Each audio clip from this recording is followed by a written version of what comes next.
Well, let me take you back to the Stone Age because I used to walk with my first wife. We would walk down to the Kroger grocery store to play Pac-Man, and we would go through like a roll of quarters a night in order to play Pac-Man at the Kroger. And sometimes we had to stand in line with it, whatever. But this was like the biggest deal to us back in 1981, something like that, whatever it was. And but yeah, you couldn't just do it in the comfort of your living room. You were standing in a Kroger store, grocery store to do that. And I had actually gone to Japan in 1979, 1980, somewhere in 1979.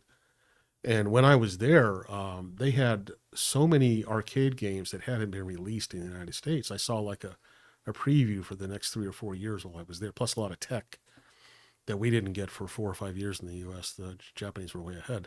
Whoa. But when they went on dates, when young people would go on a date in Tokyo, they would go to these arcade parlors, but they weren't like for kids like they were in the U.S.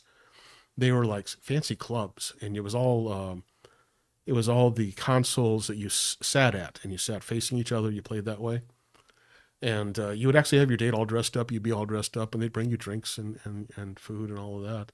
And that was a big deal to go to an arcade parlor in Tokyo back in 1979, somewhere in that realm. And of course, I was just a small child at the time.